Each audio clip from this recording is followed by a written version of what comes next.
What's going on?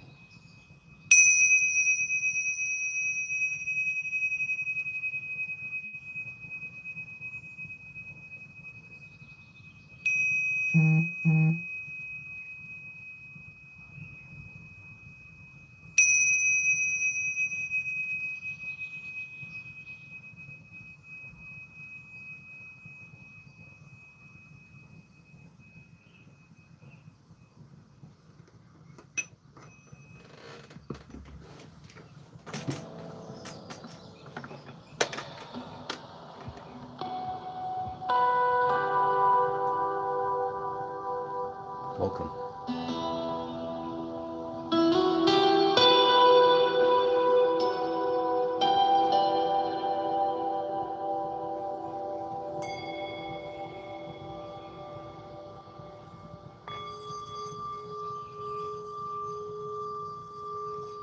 Hola.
Yeah, I'm right now experimenting with sort of the means of basically trying to emphasize,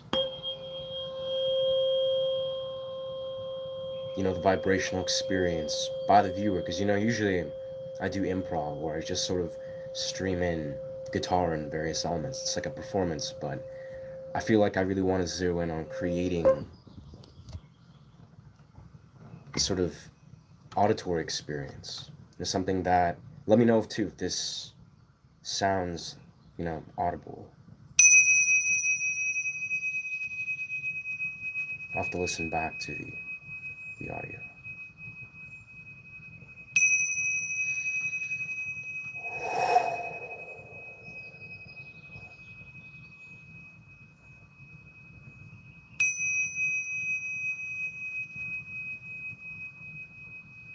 It's the very subtle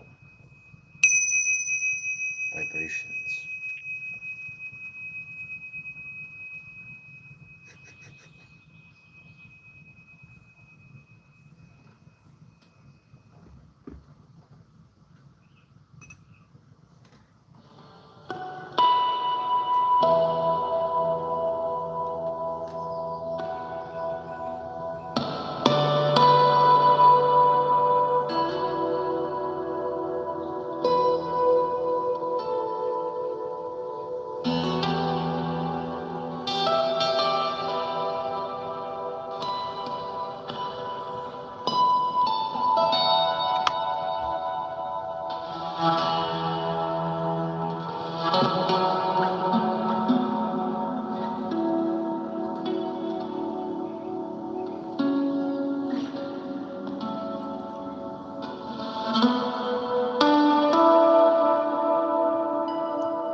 Welcome, Osmos. Welcome to this place.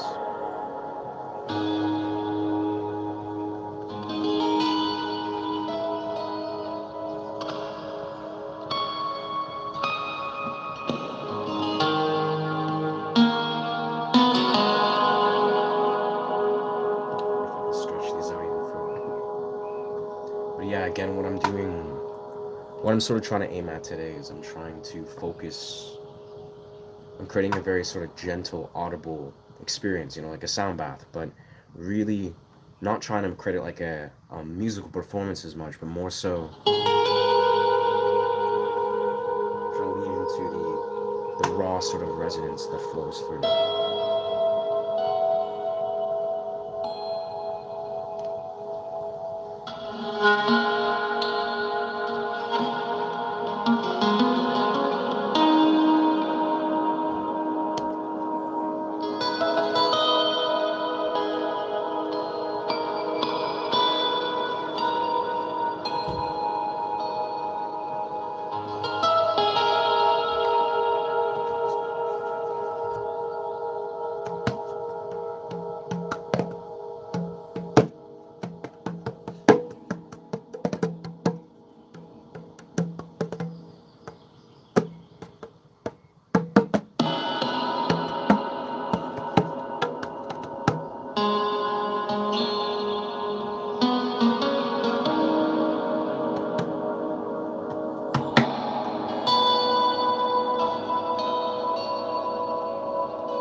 these pulses of sound, the reverberations.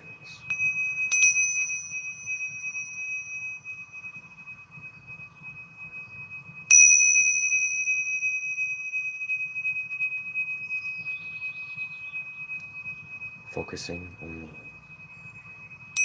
the sound that is presented in front of you. Observing the sound waves as they flow and stream into each other.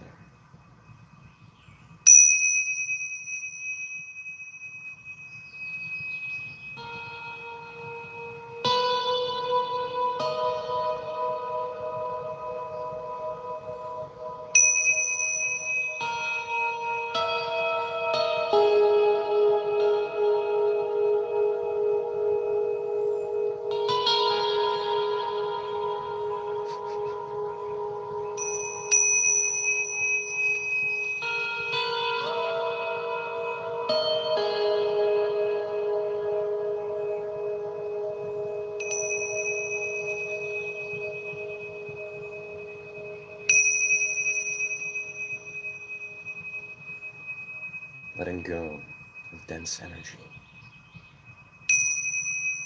is entering your reality.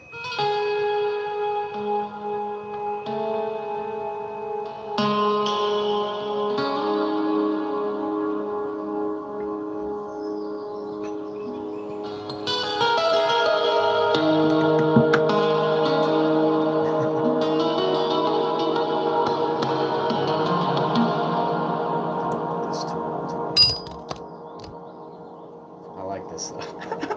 This is great.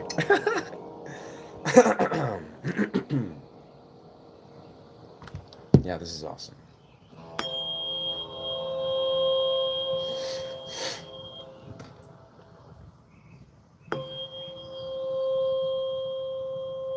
Introducing the frequency of 528. This is the universal harmony frequency, the love frequency. I find I like to carry this actually around with me everywhere, just to sort of see what it evokes.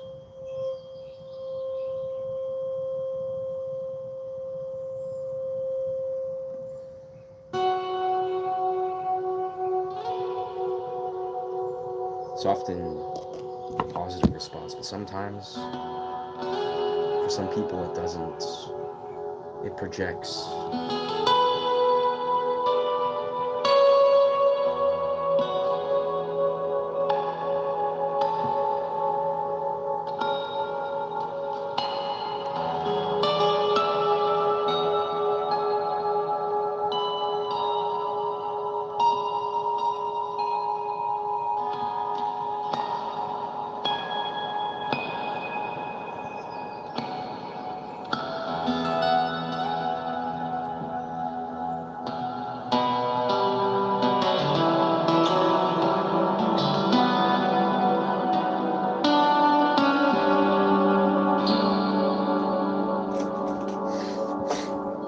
So let's return to this fundamental sound.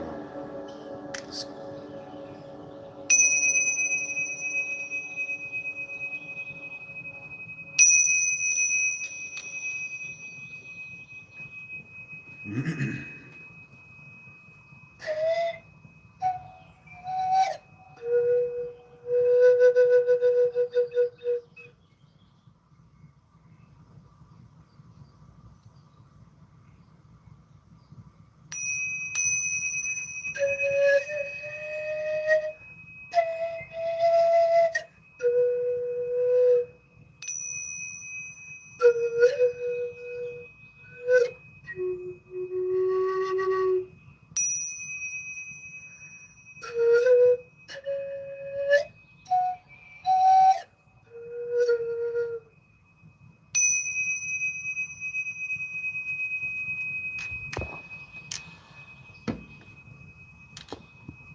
listening into the subtleties,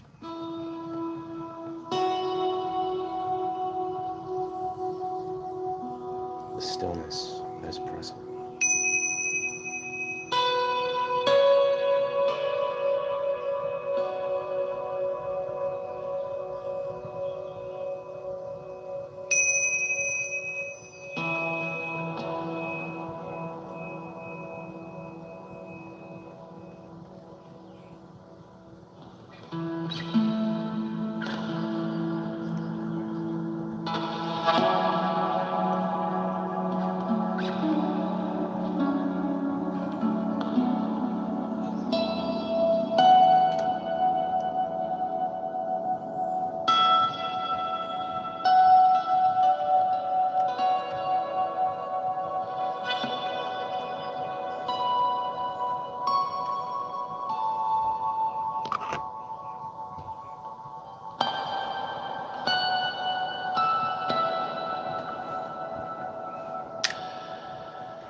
Hearing the subtle overtone just flowing through, focusing only on this core vibration.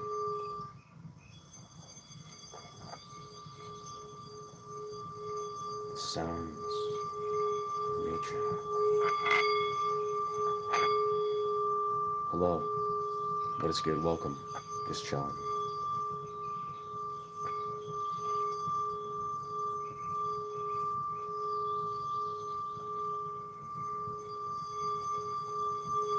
Let me know how the sound quality is for this.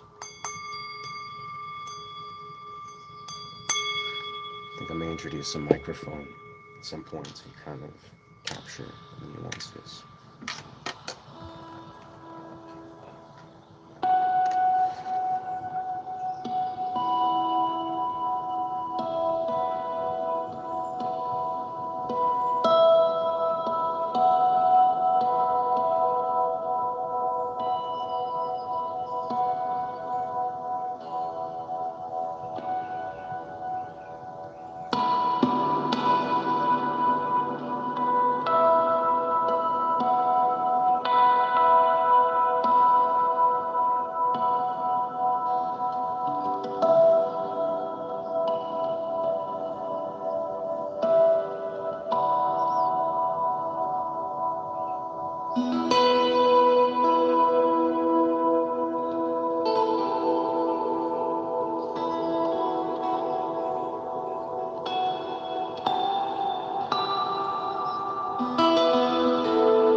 tricky to sort of dial in those meditative higher tones.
Word, that's awesome. I think I've actually had someone mention that before. Yeah. It's definitely very inspired from like video game sort of ambient music soundtracks.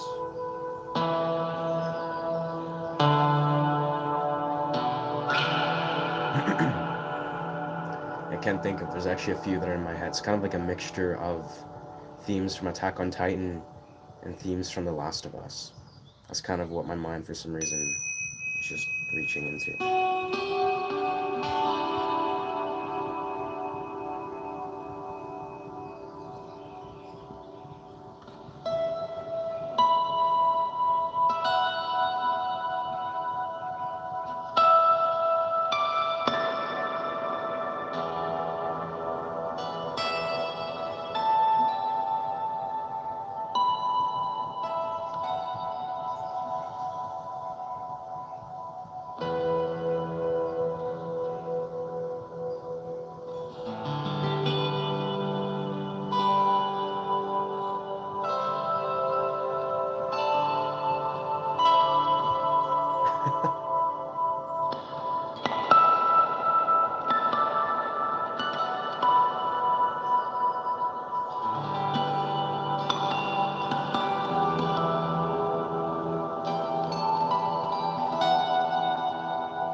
Yeah, definitely those.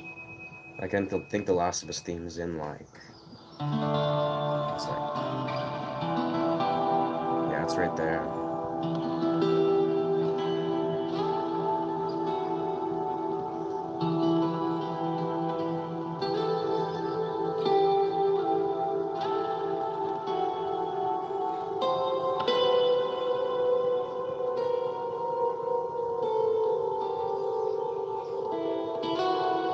It's a good sound. Very good key. I think that's like I've actually been experimenting a lot with this. Oh, where this is the E, like E sharp.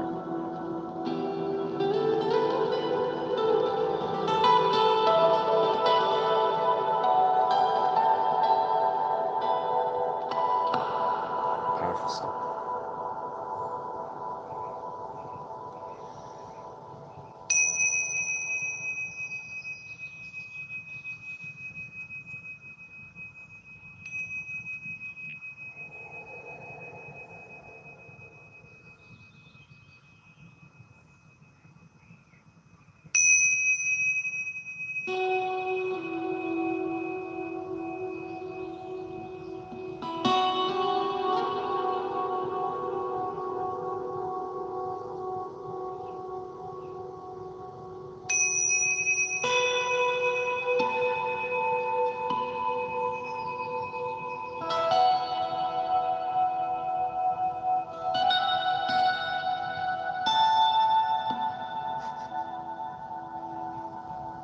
actually never done this exact dynamic where I'm trying to like juggle doing the ting sa rhythmically, but and then do legatos with the one hand.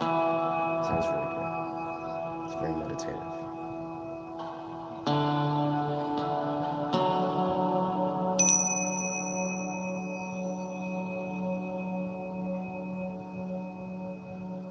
Something I really appreciate about this kind of sound healing instrument is it's like the way it very slowly, decays. Like it's like the sustain in the sound. It just goes on a wave and it slowly fades.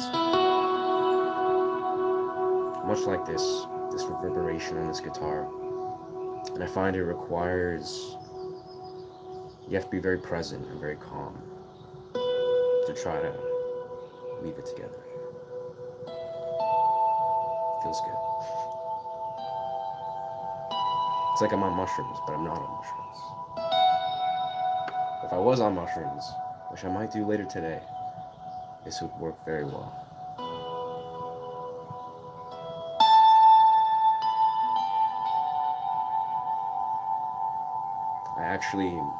It's funny, I originated the style of playing, I originally engaged in this style of playing a number of years ago when I started doing microdoses every day for about 6 days, with one day in between those.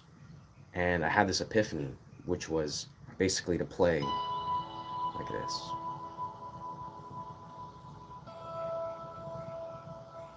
Like I was listening to the Mr. Nobody soundtrack. Just really appreciating the like slow pauses.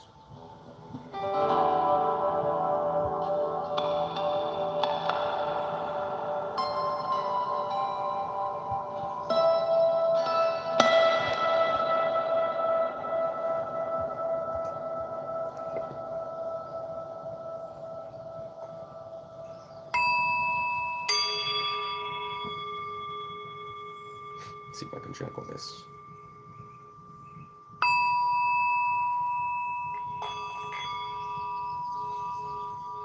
No, let's not put it like that. Not sure how audible this particular tone is, but let's see.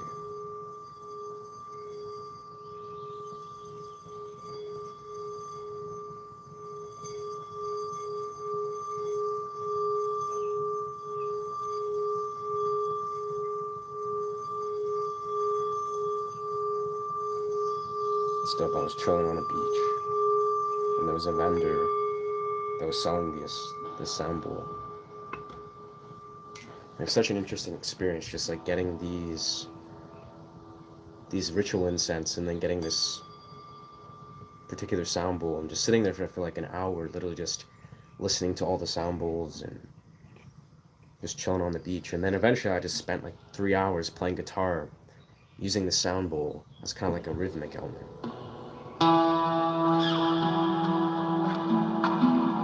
Some really beautiful interactions.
Thank you so much, brother.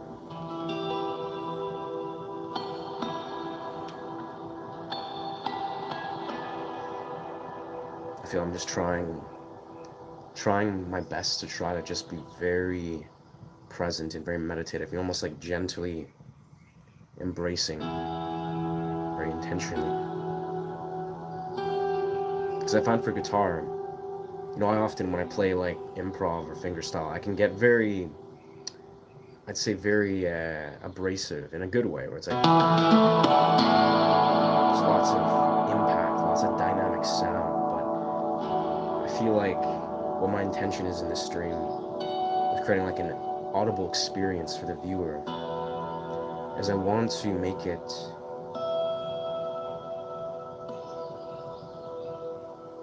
as gentle and nuanced.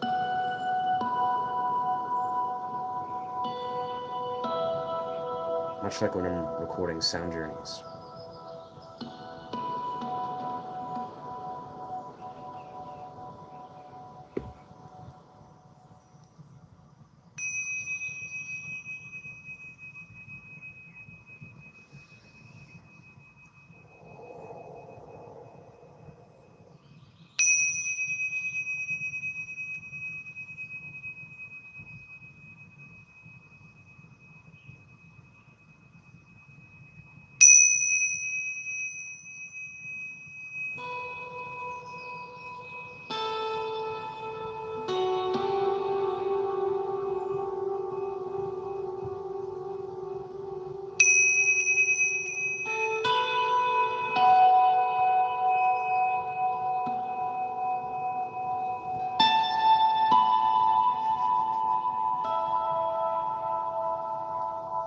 Let's see if I can.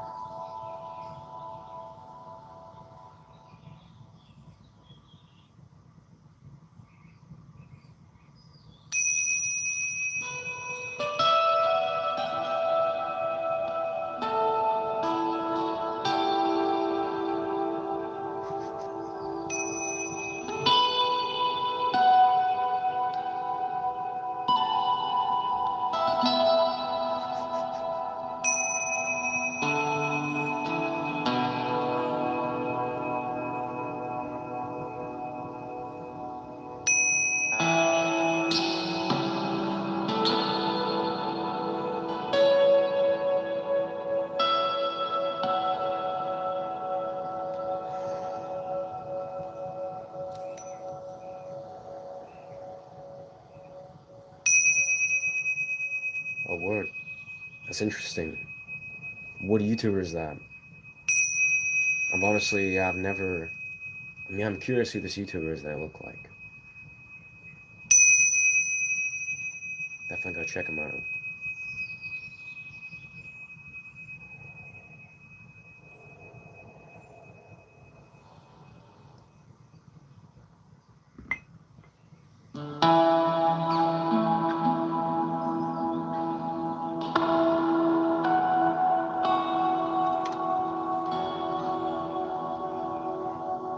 Spy Cakes. Sweet.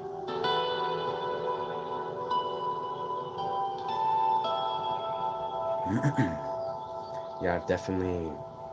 Part of my intention with this channel is basically, well, I desire to be a full-time YouTuber. Like, that's kind of what my realization has been this last 3-4 months, where I was like, I desire to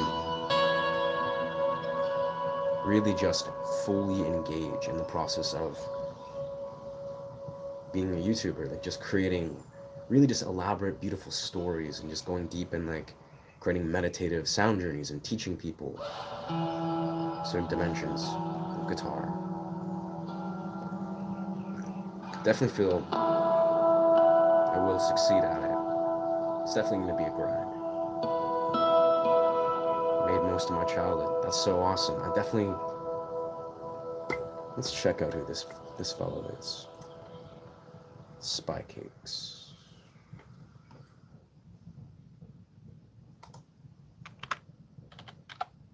So Spy Cakes. Is he like a gaming YouTuber? Yo, what's good, gaming dude? What's poppin'? Interesting. Spy Cakes. 4.68 million.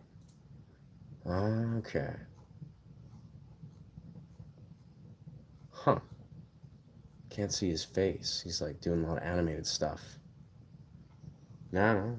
Doing something right, I imagine.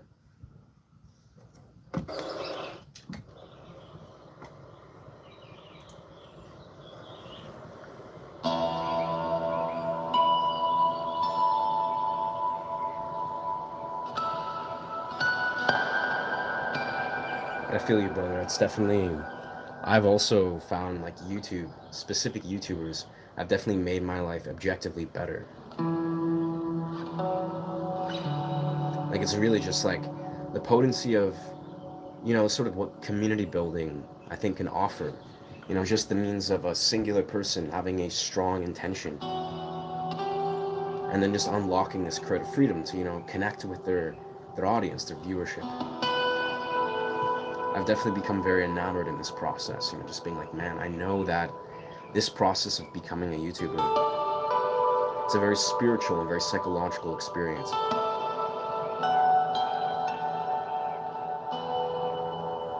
If one has that intention of like community building and unifying with.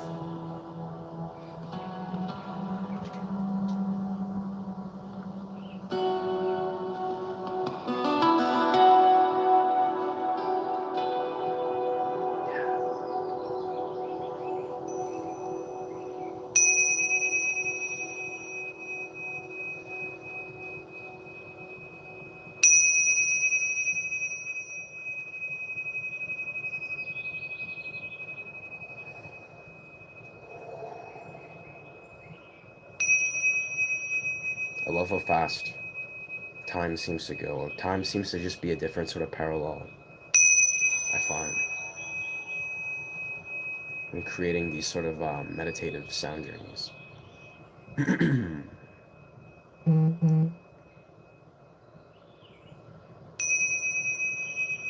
Makes sense, though.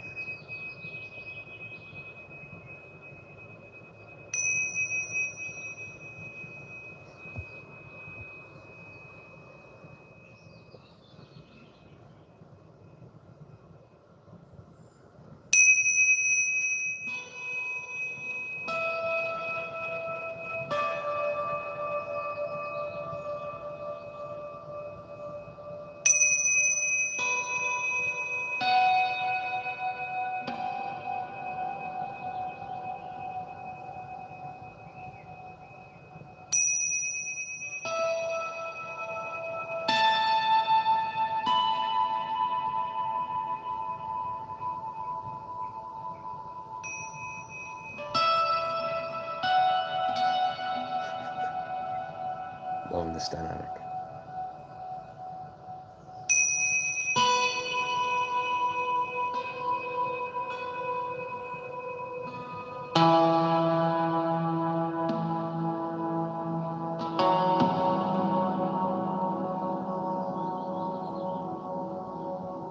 It's tricky to get balance.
letting yourself hear the sound that flows through, only focusing on the vibration that is present here.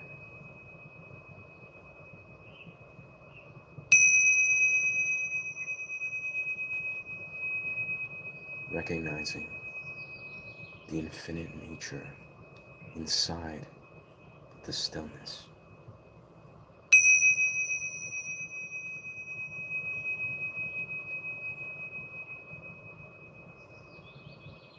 It is always there.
sweet spot for this.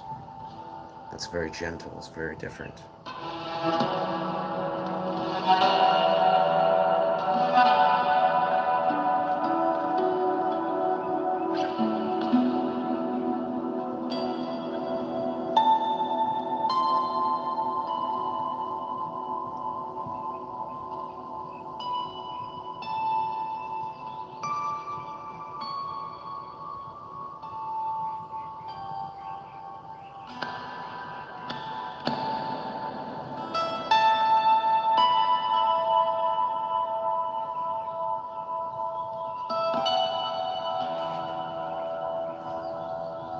I wonder.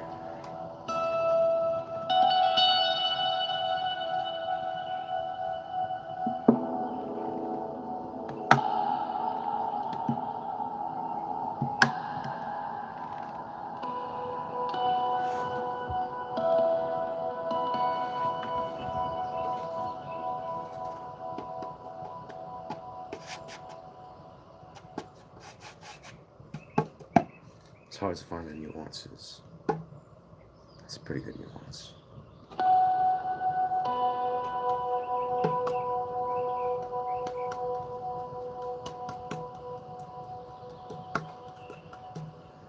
I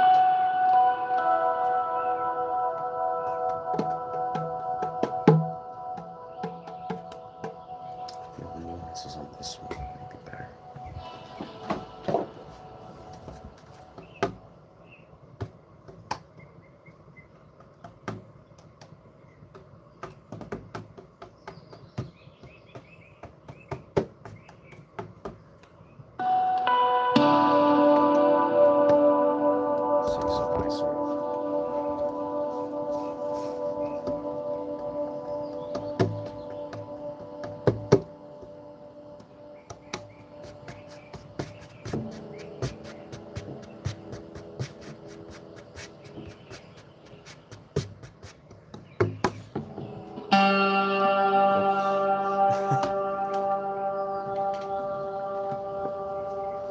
That's the sort of constant endeavor, is trying to constantly not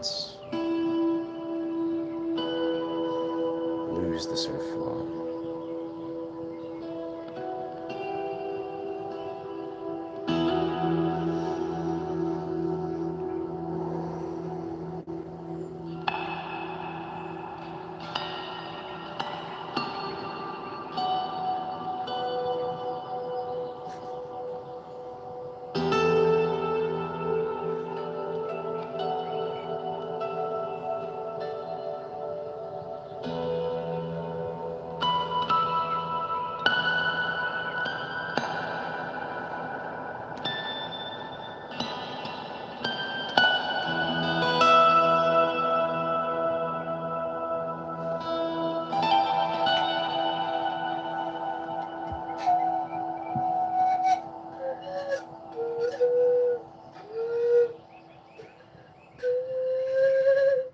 I feel like it requires a very, very gentle nuance with the pan flute.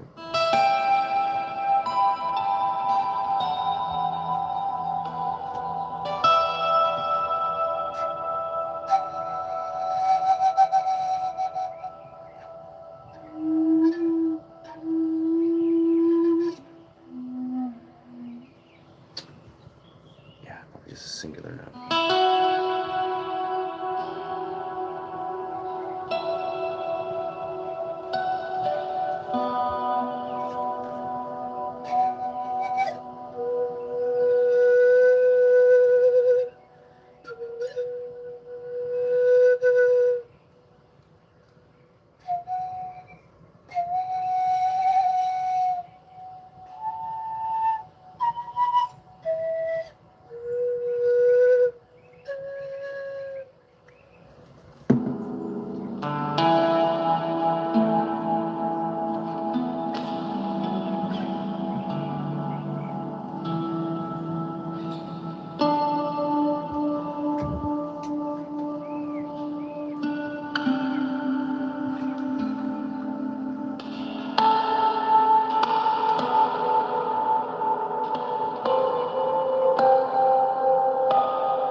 Reminds me of the theme of Oppenheimer.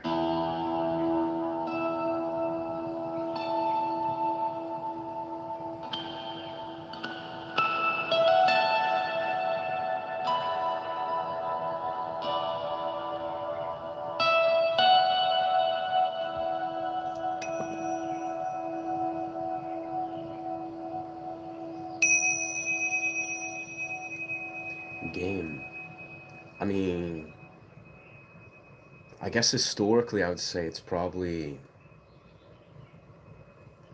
I'd say artistically I really like Fallout, but I don't really play video games to be honest. I just play guitar. But weirdly enough, there's one video game that I play all the time called Guns the Duel, and mainly because they re-released it. They recreated it and re-released it. Actually, they did a beta test. It's been beta test still going on, but strangely enough, it's a Korean game that I play. I don't play any video games at all. I just play guitar and train, etc. But Guns the Duel, that's the game that I play like crazy because I've been playing that since I was 12. Because as a young kid, I had a Korean kid that was my best friend, and he showed me this game. Yeah, bro, Guns the Duel, mind blowing game. It's basically like you're like this dude in a third person in the Matrix, and you do like flips and acrobatics off walls. And I'm very good at the game though, because I've been playing it for like 16 years. So you're basically just dueling everybody with guns and swords. What I do is I just like hop around. But I'd say a close second is stuff like Fallout and Skyrim. Those games are awesome too. And I have a special love for pretty much all the soundtracks. I also used to play Maple Story a lot as a kid. And RuneScape.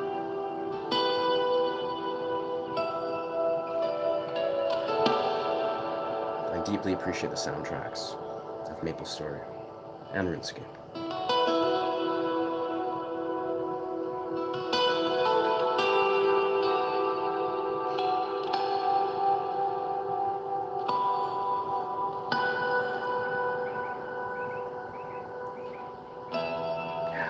Honestly, it's one of those games I swear I don't really play again much video games anymore. At least ones that are like those open world sort of exploration. But I have such fond memories, like several years ago, just playing Fallout for hours upon hours until I beat the game. Essentially, that game is just so awesome. Like something about the way the world is, like the sort of the wasteland, and how just yeah, just how unpredictable everything is. Beautiful, masterful game. I also, for some reason, really enjoyed the creepy, sort of harrowing, like 30s aesthetic. You know, like the 30s and 40s music or whatever it was. Maybe it was like the 20s, but such a beautiful, I'd say, masterful game. I'm sure there's like so many extraordinary, beautiful games out there.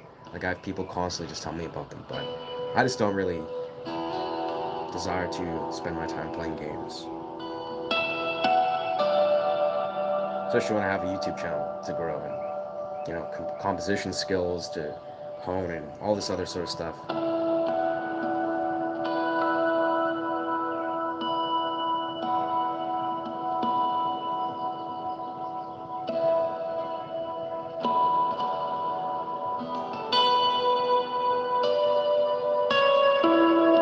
Something I've been really stoked of though. This is like random as fuck, but I talk about this a lot, especially on streams. Is like I've been learning to lucid dream, and man, I could talk about lucid dreaming forever. But long story short, once you get really good at like basically introducing a conscious relationship with your dream world, it's almost like you begin to, at least I for some reason experienced this. Like even the dream I had like 4 days ago was insane. Like it was probably like I was basically playing the most intricate video game I could ever imagine in my life, where I was literally in like a third person, a medieval ancient world, where I was basically looking at this large span of this like ancient, beautiful, very intricate world, almost like sort of like World of Warcraft, if you can imagine, but very unique. And I was in a dream, and I was like overseeing this and experiencing this and engaging in this.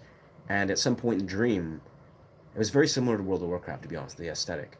I like turned into an owl and started to fly around. And yeah, it was like the more I've been studying lucid dreaming and making my dreams very vivid, I've noticed that dreams are basically like the most complex and beautiful sort of like virtual immersive video game that you could imagine. And why I think it's even more interesting because it's personal, it's individualized. You are the creator, and it's also psychologically relevant to yourself.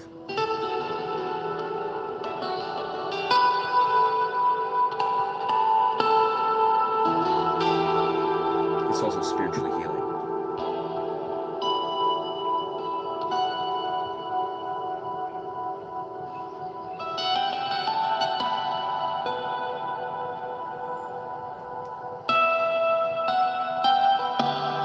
With that, actually, I think I'm going to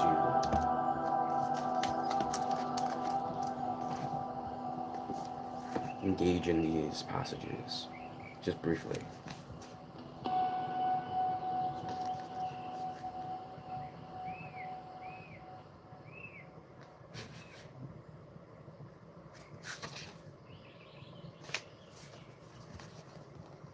Fall takes place in 2077. Yeah.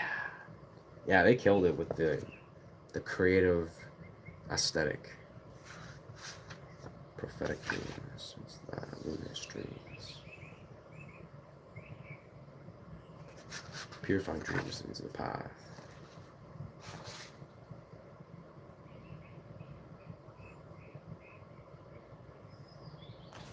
Interesting. I'm right here just going through my lucid dream book, thinking I'm trying to. What I'd like to do is kind of do this meditative style here, but also introduce domains of teaching about lucid dreaming. It's kind of a dynamic I was exploring a while back. Yeah, let's go into here. The whole purpose. Let's see. Blah blah blah. Daydreaming. We'll start here. The bombing is in 2077. Fortunately, nuclear war has never hit that. We'll never get to that point.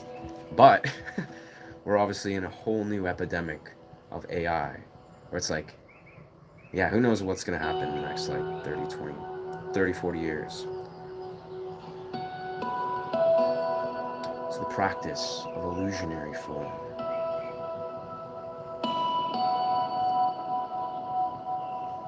The daytime dream. The yoga practice of illusionary form has three aspects.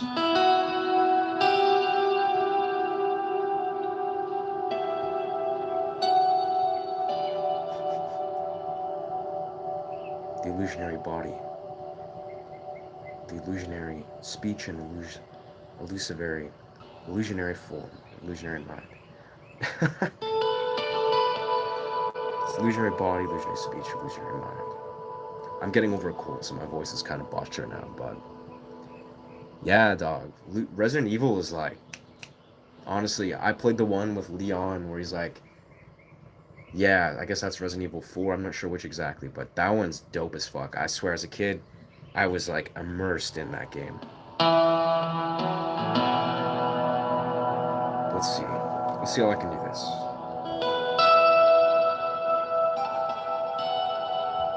We relate to the world through body, speech, and mind. We solidify our experience of the world.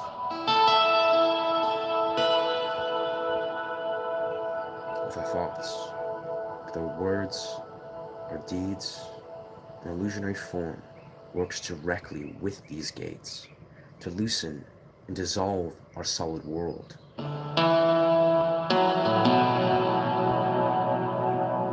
It helps us to develop a penetrating vision, a vision that allows us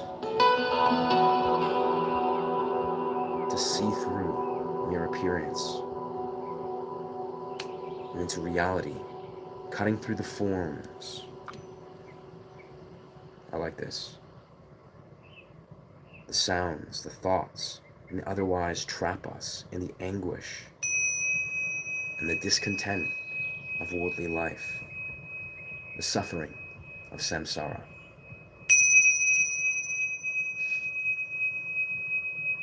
Yeah, dude, Resident Evil's great. Like I played the older ones, but excellent storytelling. So the practice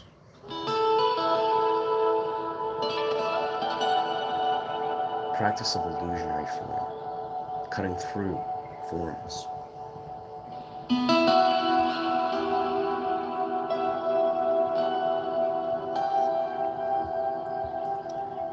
So the practice of illusionary body is easy to summarize.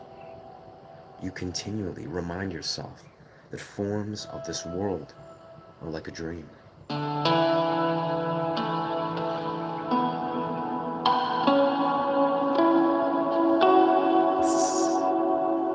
The basic practice is almost like a mantra.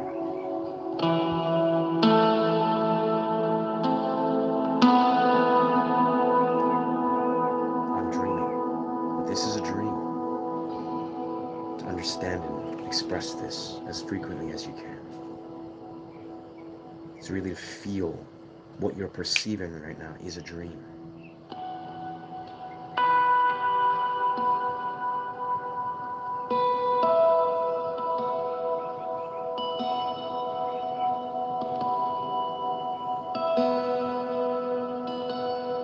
Yeah, I really found myself very enamored with the Last of Us world, particularly because like I loved playing the games, but I actually the Last of Us was shot in Vancouver, the series, and I actually was a background, like an extra on the series, so I got to play like a WLF soldier. So I got a very interesting immersion into the series where I wasn't even very familiar with the series, didn't even know it was happening, but then I was casted on it, so I got to yeah basically get into the mindset of playing a soldier, and that was fun. Like literally for like a period of a week, I was constantly just on a Last of Us set playing a soldier and getting to connect with like 40 other WLF soldiers, and we're all just like stoked. So I definitely have a special appreciation for The Last of Us.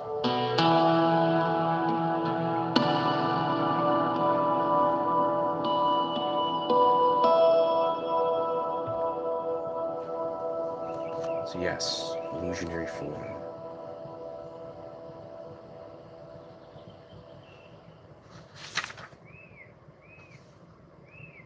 Wow, there's a lot here. Yeah,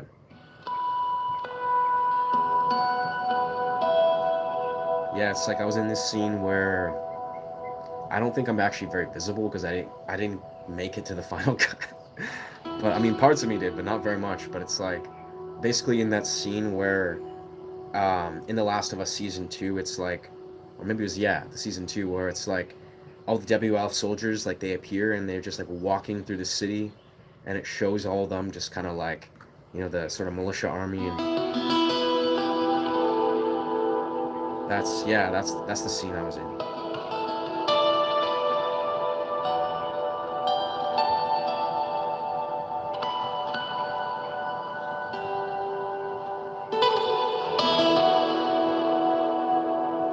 That's kind of my secondary. No, I did not actually. Yeah, Bella. No, I was. Yeah, a lot of the core scenes were shot sort of away from a lot of the people, but yeah, nah.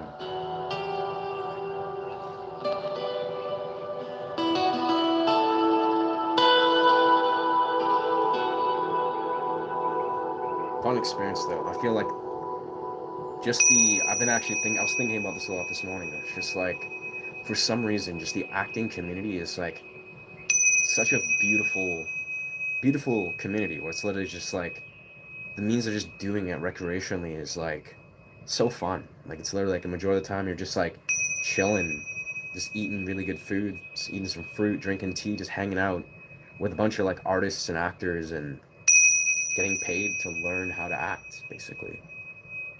Super fun experience. I also think because I live in Vancouver, it's like, well, near Vancouver, it's just the acting community is just so massive in there. So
was Mad One, the same actor who played Ellie. Recently played a game. Yeah. I mean, I think it's interesting. I appreciated her acting, but like her as an actor, but her performance I found was just not. It didn't land for me. But I don't know. I really like. Honestly, I think Pedro Pascal, he just carried the performance so successfully that I just loved the series.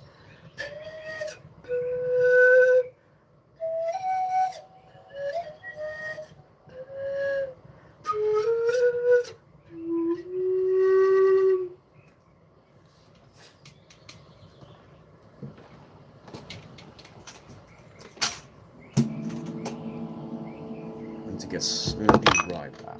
Grab some.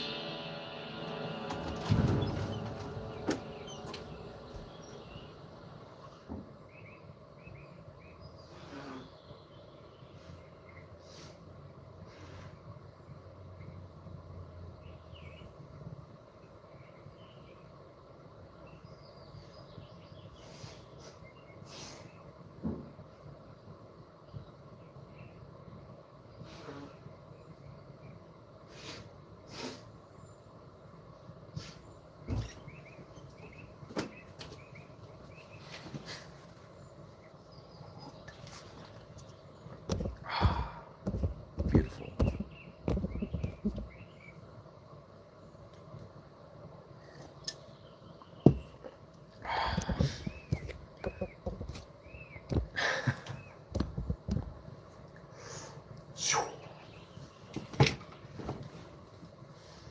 Okay. Let me try this again. I think this is a very effective means where I like to take passages from this lucid dream book and use them as a sort of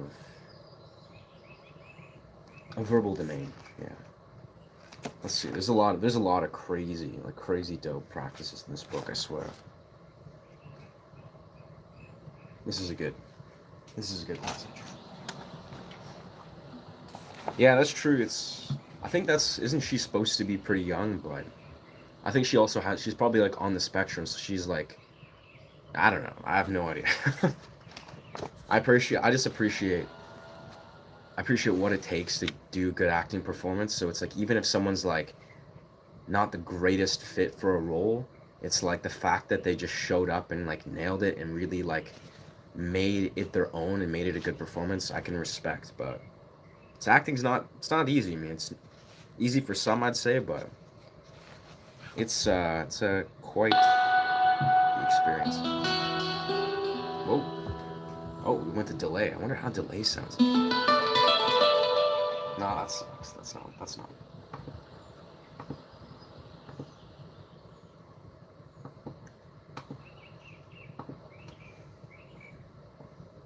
Very nice.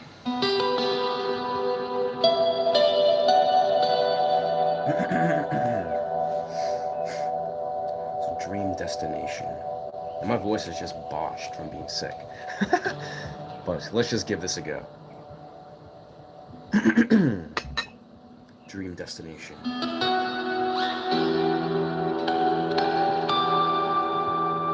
clear light mind.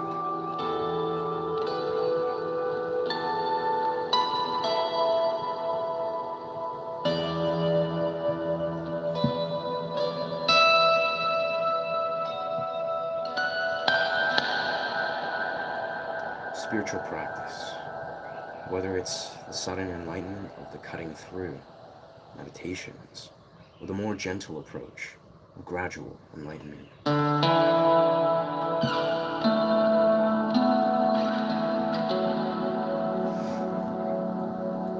Is about removing the obscurations of the relative mind, the psyche, and the substrate,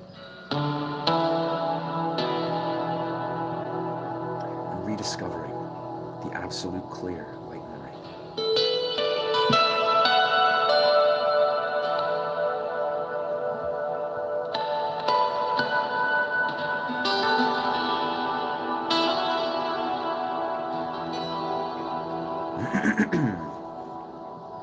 My voice is just botched.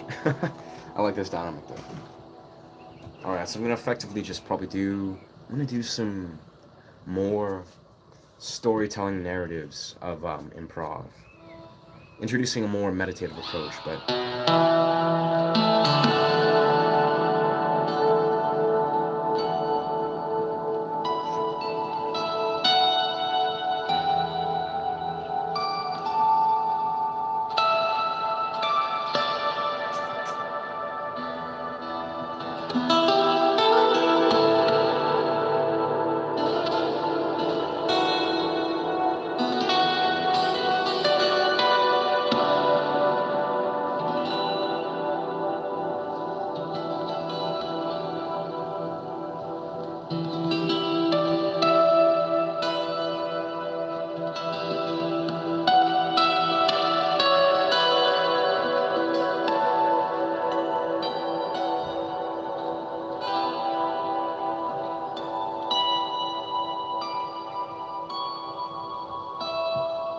wow,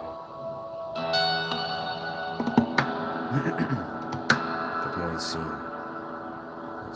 I didn't get killed off now.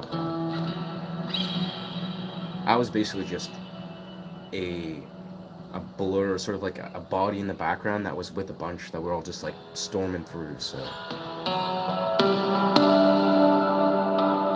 I can definitely like I've been back on the show for a few things, but I might get cast again for the next season. Who knows? Probably will.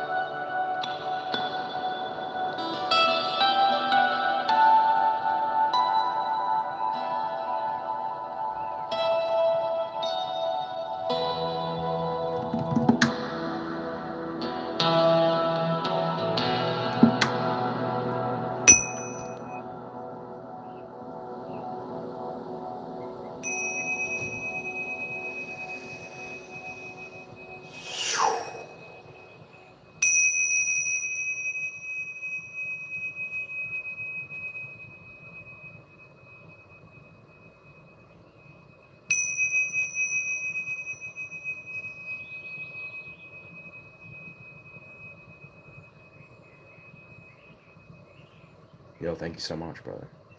Yaku, this number.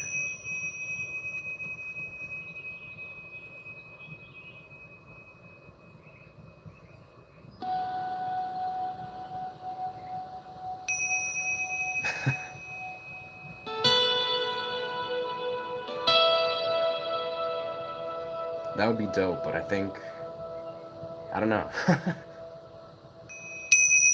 I'm not sure if I could. I'm not sure if I'm prepared to be a main cast in a show yet. Maybe one day, but not yet. Thank you so much, Yaku. Appreciate you. Today I'm kind of exploring a very, I'd say, ASMR but meditative style where it's almost like I often play music, with the intention to kind of make it like a performance, right? Which is pretty dope in itself. Like I think there's an audience for that, but I feel like what I'm focusing on is just every little subtle nuance of the sound.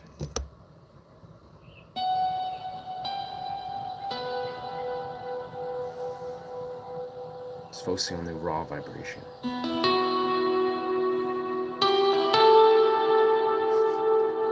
It's good times.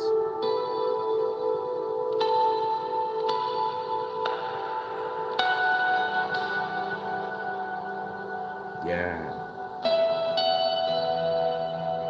I've considered, well, that's part of my intention for my channel, because my channel, I think it's like a free form sort of open channel that basically just gravitates around meditative guitar playing. But I would say, yeah, because basically where I started my channel is I was creating meditative sound journeys based on cinematic soundscapes, like movie scores, video game themes. But then I started teaching people guitar, making content where I just teach guitar, and that seemed to actually consistently really engage.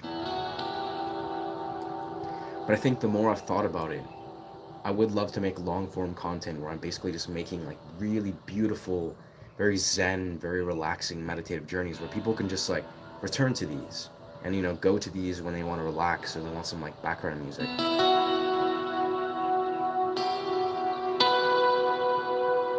So I definitely love ASMR. I love the ASMR community too.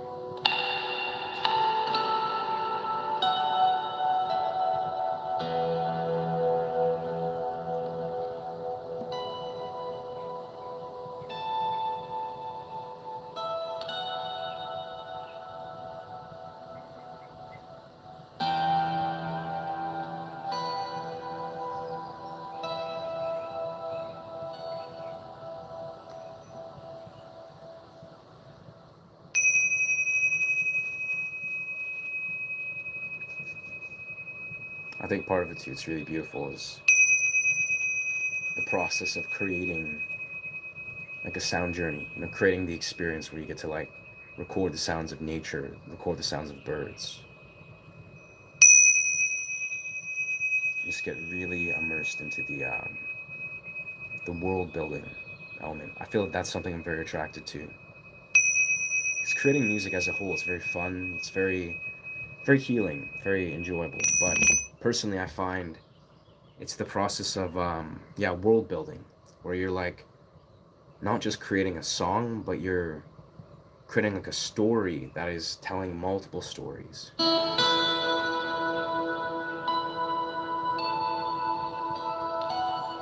Very similar to what movie composers do,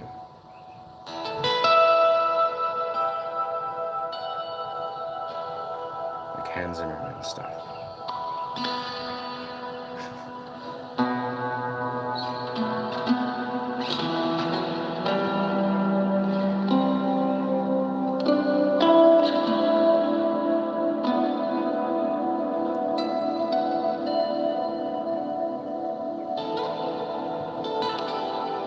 Yeah, I definitely say like I feel like Joel, so like Pedro Pascal's character. He's probably my favorite character in that show, but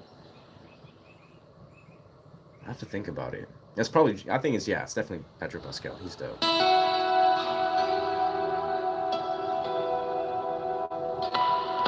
Just the amount of emotion that he successfully conveys. Like I think what I love about Pedro's character, Joel is like he's like very like emotionally distraught, throughout the beginning of the series, where he just like goes through a lot.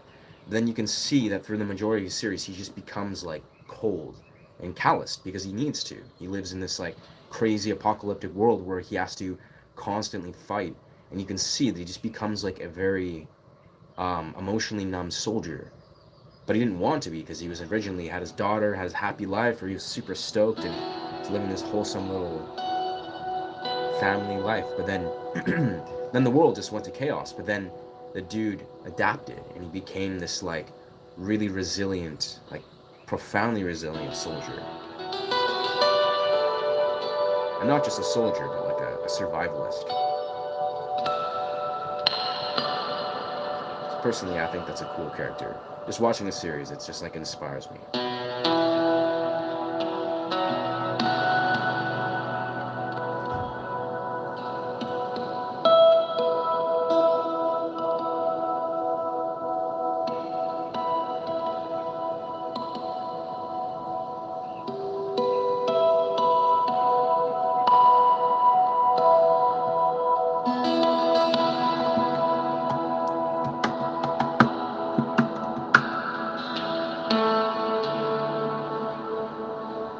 Yeah, that scene alone, straight up, like I swear, that scene like literally almost brought me to tears. Where I was just like, holy shit! I was like, damn.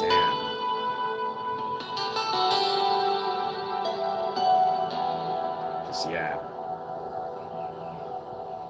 just his daughter getting shot in front of him. It's just like, god damn. It's just. I knew it was gonna become very grueling because it's like zombies were taking over the world, but it's like just the way they kind of layered it. It was very well done. I'm very much like I'm definitely a major fan of like people overcoming like stories. Like I'm a huge fan of Attack on Titan. Like I've seen that show or that series a lot, and I've watched it continuously, especially recently, just over and over and over again. And like, yeah, I'm just a major fan of massive amounts of like resilience and adaptation. Like people that are overcoming stuff, like very real problems, very real like traumas, and very real things, like insane amounts of odds, right? But then they're overcoming. Like they're just like they're using it as like a fuel to become extraordinarily resilient. Like people like Levi and people like Eren Yeager and people like Reiner and Bertolt and all these soldiers, these characters. I mean, they're just characters, but the fact of what the psychological resilience that they have to experience, it's inspiring and it makes sense. It actually makes a lot of sense because I think obviously in 2025 for a lot of us, I reflected on this a lot when I was doing a bunch of mushrooms the other week. Personally, I feel for myself, I really deeply desire, at least in this phase of my journey, to really like honor the warrior archetype.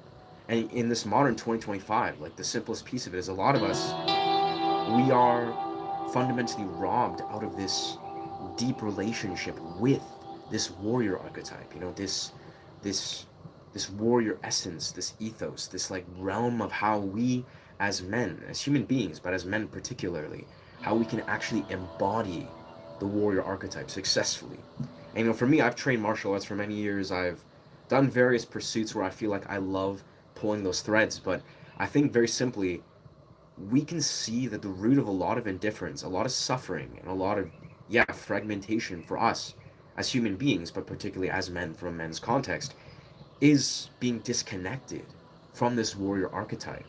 You know, being disconnected from this honoring of the life and death cycle, this honoring of what it means to be resilient, to fight, right? So it's definitely beautiful, I think.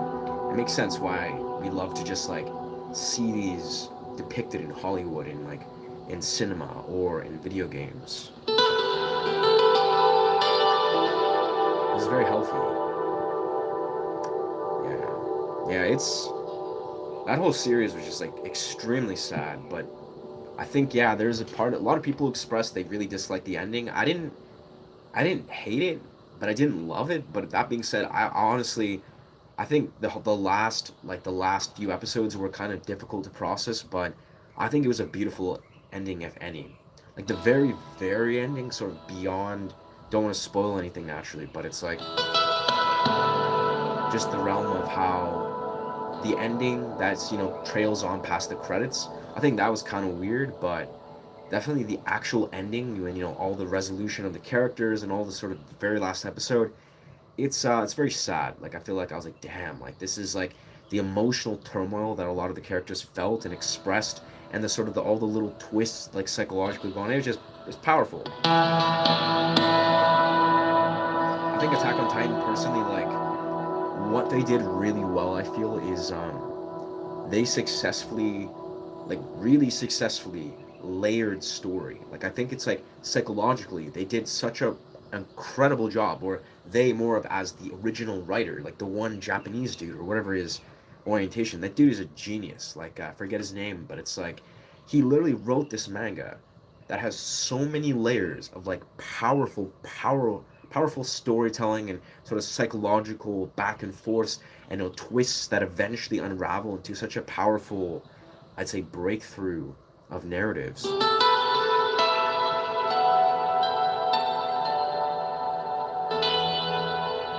And yeah, I think it's rare.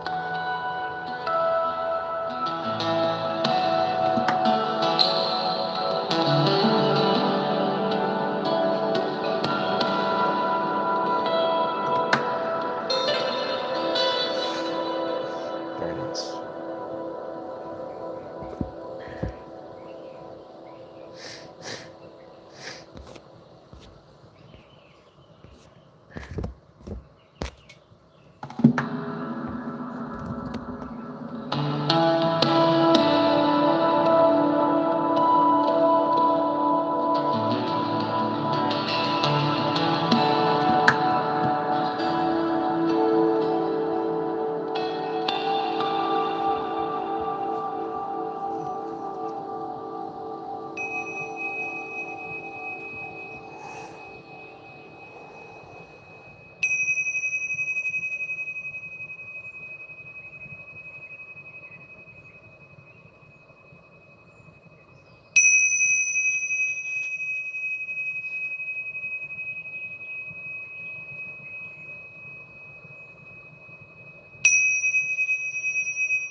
It's alright.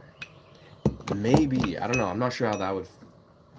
I think the more they stray from the sort of ancient context, the more, I don't know. They could probably do a great job, because if it's based off the anime, then I'm sure they'll do great. But I personally love to see animes that are like really deeply related, like the story related to Attack on Titan, but as like before the time of Eren Yeager, like really like way before, like basically telling the story, but with some interesting sort of side tangents of Ymir, like telling the story of Ymir, and I have a feeling they'll do that because they've obviously gone very deep.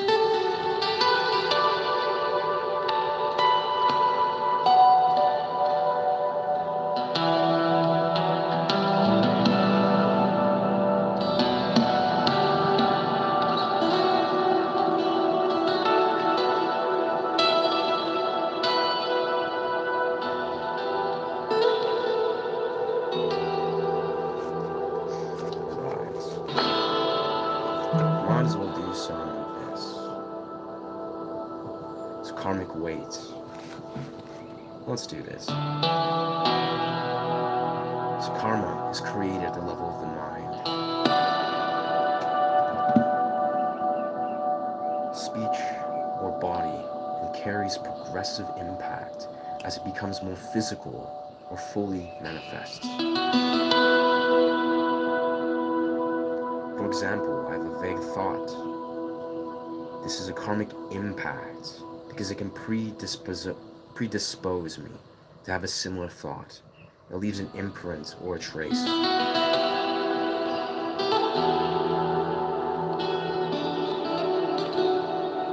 like this. And the action is now more fully manifest. It has an impact and consequence, and it carries more weight.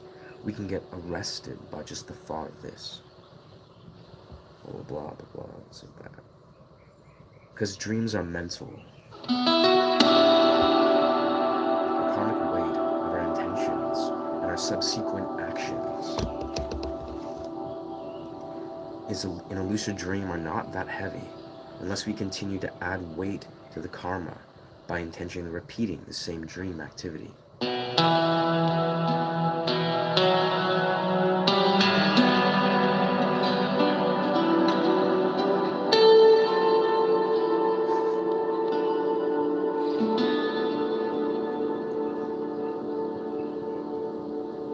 Mental karma is the lightest karma, but is not inconsequential. The 6th season takes place before the main show. I think so. There's a lot that they could go, like a lot of different directions.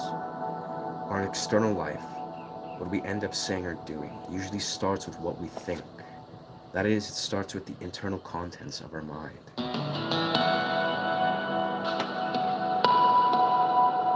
Our thoughts, our emotions, our dreams. A central maxim in Buddhism is the mind leads all things. One of the wonders of dream yoga, then, is that through your pure intention in a lucid dream,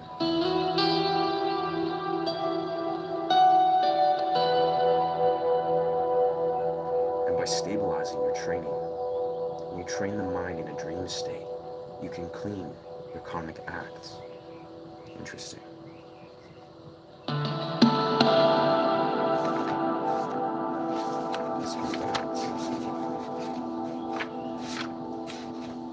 Permeability.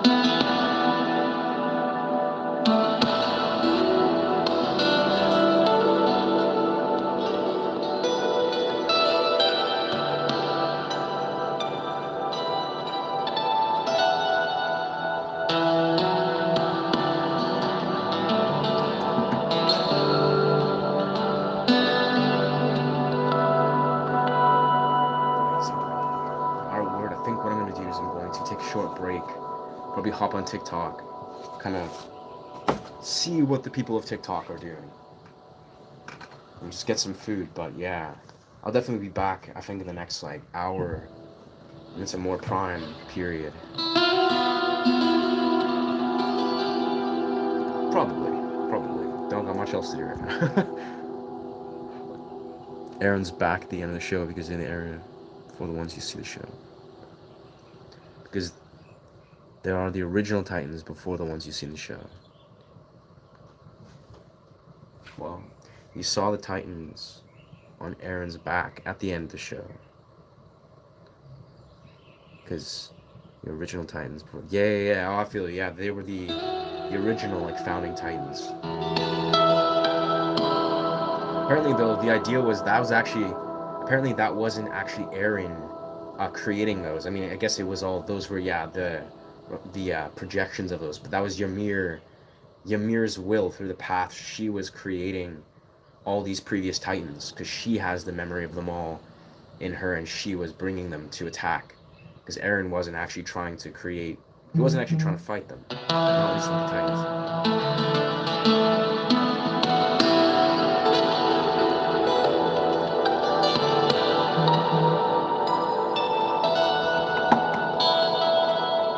Yeah, I love that shit, bro. Honestly, it's like that show is just it means a lot to me, quintessentially. Awesome. Ward, I'm probably gonna take a leave, but thank you so much for chiming in, bro. Appreciate your presence, man. Like Katja, Arnatuk McDonald. I appreciate you, brother. Hopefully we can talk again soon or whatnot, or if you guys chime in. Definitely like I've been sort of straying away from doing these streams, but I've been sick the last week, but I've been very inspired to want to create very particular dynamics of streams where it's like I want to make the streams more about just connecting and creating like an intentional message to the random viewers. And I think I've successfully done it, but yeah, always trying to improve. Yeah. Appreciate you, dog. Peace. Much love. Ashe.